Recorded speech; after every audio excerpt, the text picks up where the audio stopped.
Good afternoon, guys. Welcome to Up the Reds. My match day preview of Huddersfield Town against Barnsley tomorrow in the skybet Championship, 3 o'clock kickoff. Team news, as we know at the moment, is that everybody's okay. Harmer didn't play on Tuesday as a precaution, but should be okay to play if needed. So I'm expecting possibly Harmer to come back in instead of Anderson or Civic, because I think Harmer's been very, very good. But other than that, I don't think there'll be any changes. So we'll go into the game. Huddersfield's form has picked up quite a lot under the Cowley brothers. They've had a couple of wins, a couple of draws in the last 4. Wednesday night they played Middlesbrough and got a goalless draw. So they've definitely become more solid than what they were at the beginning of the season. But so have we. On Tuesday, we were very good in that first half, and going into tomorrow's game, it gives me a lot of optimism that we can get a result. I've not got into many games this season feeling like that, but I really do believe that if we put in a performance like we did for minimum 2/3 of the game against West Brom, we can certainly get a result at Huddersfield. I'm a bit concerned that Dougal's fitness is going to hinder us. We need to have that. In my last video, I stated that Styles should have been on the bench, and I would say that again this week. I would, or at least have the option of putting in a proper central defensive midfield player if you can't do the 90. Civic's played there, so I would say he can definitely switch to that position. Civic can do 90 minutes. He's fine. He's a young lad. He's had no injury problems as yet. And we do need to ease Dougal in. He needs to play tomorrow, which is I'm assuming that's why he only played 70 minutes. Because this is a big game tomorrow. They're all big games now. We need to get results. We need to get wins, not draws.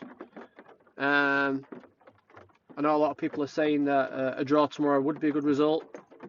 I agree with that, because you don't want to lose ground on the people around you. But I believe that we really can go there and get something. I really do believe that. After seeing what I've seen on Tuesday, there's no reason why we can't, if we replicate that performance, can't get a result there. So my team would be Collins in goal again. Centre backs. If Harmer is right, I would get him back in with maybe Anderson and Diaby, because Anderson played pretty well the other day. I would definitely go. I've said a few things on Facebook about Pineos, perhaps instead of Brown long term, but Pineos is struggling with some niggles and things like that, so you can't fault Brown's energy. So even though it's not his natural position, Brown there is obviously a good option to have, because he gets you down the pitch and he stops their fullbacks coming forward. So I'd continue with Brown. I would have, Cavarrio was superb in the last game. I thought he was excellent, back to his best. Better with cover behind him, better with Dougal as an option to pass to. Everything better for Cavarrio. And then I wouldn't change too much in midfield, because Mount and McGean are doing what they do best now, which is get forward and affect play. Kenny would hold again.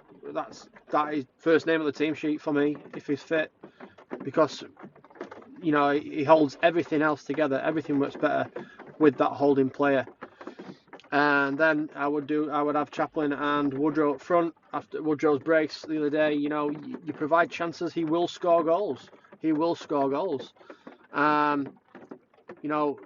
And then on the bench, you could have more options. I think Styles needs to be on that bench. Wilkes will probably be on the bench again, but for me, you can't play him in midfield or on the wing. He needs to be only coming on for a striker instead of Chaplin or Woodrow for me, because his work rate is great, and he looks like a player that wants to score only and wants the headlines. And if he does that, he's got to play up top, because he can do that. He can do that. And tomorrow might be a game for somebody like that to maybe come on last 20 and tear it up. So that could work. Other than that, you know, Samoa should be on the bench again because he did nothing wrong on last Saturday against Swansea. And that's basically what I'd do. I wouldn't change an awful lot. I think if we win on Saturday, I think Murray's in box seat for this job, even though he's saying he don't want it. But that's what they all say they don't want it, don't they? But really, I mean, he wants it. You know, you can't go from being a young player coach and then, you know, not having a job at Mansfield 2 years ago and then suddenly have the Barnsley job brought to you and then not want it, because that's, you know, it's politically right to say that he don't want it, but he wants it. So if we win Saturday, I would assume that he will get it. They might wait till back end of the week next week, because I think we've got Bristol on Friday on Sky, so they might wait for the announcement later in the week to give us that boost. You know, but we have got some big games coming up. You know, Middlesbrough struggling. We've got them away soon. We've got Stoke coming up soon. We need to get some points on the board now. So fingers crossed we get a result. So our match prediction, I'm going to go for, looking how solid we were. We need a game with no errors. I'm going to go for 1-0 Barnsley. A game with no errors. Somebody like Chaplin getting winner. 1-0. It's off the cuff. We don't usually win 1-0, but you know, I think defensively we are a lot more sound. And the more they work on it in training, the more they're going to perfect that system. So for me, I'm going to go 1-0. Fingers crossed. We need one, especially to take into the forthcoming game. So up the Reds, come on.